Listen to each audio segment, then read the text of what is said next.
Hi, I'm Mr. Wahlberg, and I'm glad you're here. The way that the next couple of units are going to work in rhetoric class is that we will dive into the 6 specific strategies that rhetors might use when trying to craft their piece.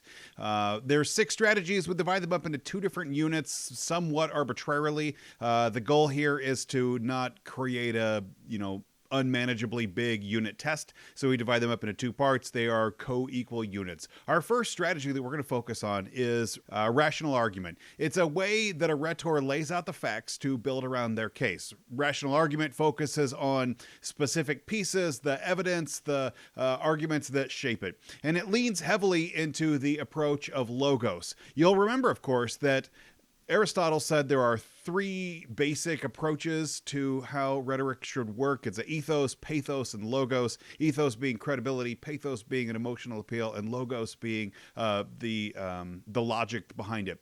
There is sometimes a 4th piece known as kairos, which refers to the timeliness of it, but it's going to fall outside the scope of what we usually think of as the Aristotelian approach.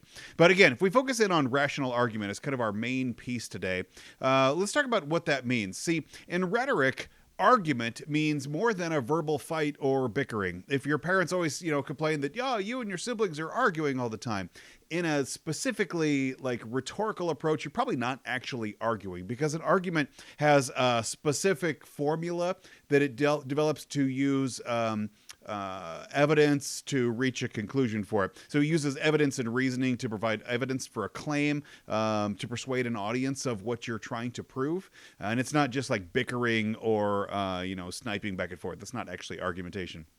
But let's talk about the functions of rational argument. What does it do?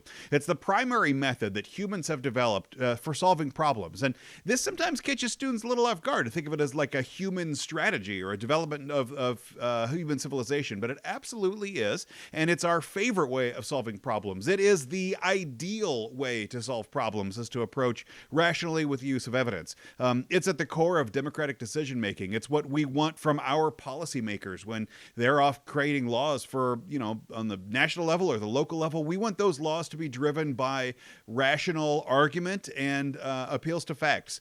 It should affect democratic decision-making at really all levels of a democracy. But an argument actually is made up of a few specific things. When a rhetor tries to craft an argument, there's 3 parts to it. The first one is the claim. The claim is the conclusion, and it's odd that we would start there, but it's the thing that the rhetor is trying to prove. It's drawn from evidence and reasoning, which I'll explain in a moment. The claim is the answer. And it is debatable. Honestly, claims are those things that could be argued for or against, or for or against the rationale behind it. Take, for instance, the claim. The claim would be, Intro to Rhetoric is a great class. Now, obviously, Intro to Rhetoric is a great class, but you can understand why that would be debatable, but also why it needs some more analysis behind it. And that brings us to our second part of the argumentation formula of evidence. Evidence is the data that supports the argument. This could include examples or statistics or comparisons or statements of authority. Here we might say that, St. James Academy students that take rhetoric report that it is a great class. Or we could say that students who've studied Intro to Rhetoric have higher scores on their ACT levels or perform better in their English comprehension classes. You might also say there's very little homework in the Intro to Rhetoric class, and the teacher is smart and handsome, and the material is very useful. So those are examples of evidence. They're what try to back up the claim that Intro to Rhetoric is a great class. Now, the last part is actually one of the parts that's sometimes forgotten among rhetors, but I think it's the actual most important part. It's the explanation of the evidence that proves the claim. It's the way of tying the claim and the evidence together that synthesizes it and makes the actual warrant for what makes the argumentation formula work. So it's the explanation of the evidence. We would say that the combination of good teaching and that it's a useful subject makes Intro to Rhetoric a joy. So that's why it's a great class, right? You have the claim. It is a great class. Why? Because of the components of the class, but also the way it's been instructed. And those things together make it a joyful moment, and everybody needs more joy in their life. Am I right? But that's how an argumentation works. Claim, evidence, warrant. If you don't have those, you don't actually have an argument. You may be making points, but it's not an argument. And that's what we want to focus on when we focus on rational argument in rhetoric class. Look for those pieces there. 3 ways that an argument works. An argument works because of it will reach a couple of goals. The first one is that it works through an evidence evidence-oriented argument. An evidence-oriented argument uses information to try to persuade the audience. It's best when the information is factual and the rhetor has new information. That's where we really appreciate this approach of an evidence-oriented argument.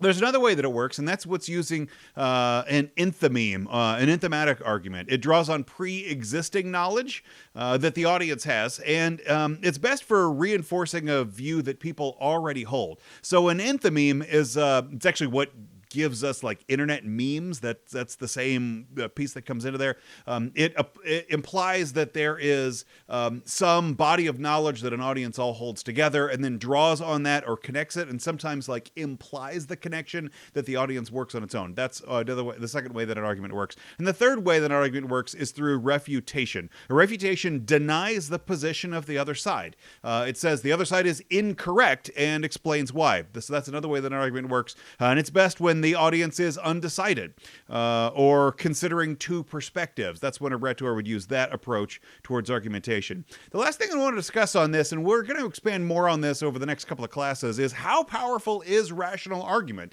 We say that it's the ideal way that policy should be made and what we hope for as an ideal in a democracy. So shouldn't arguments be the thing that convince people? Actually, it may not. There's enough evidence that says that argumentation does a good job of reinforcing beliefs that people already have, but it rarely actually changes a person's mind. We want it to, and there are certainly examples that I do. I can think of it in my own life where I've had a position, but presented with evidence, I've had to reach a new conclusion of it. But overall, audiences aren't always persuaded by rational argument. We hope that they are, and it really means that a rhetor who takes this approach has his or her work cut out for him. It's not impossible, but it's definitely a challenge placed in front of him. All right, so that sums up our approach for rational appeal, rational argument. We're going to develop this over a few more classes, and I can't wait to hear about it. Make sure you like and subscribe to this video. Have a great day.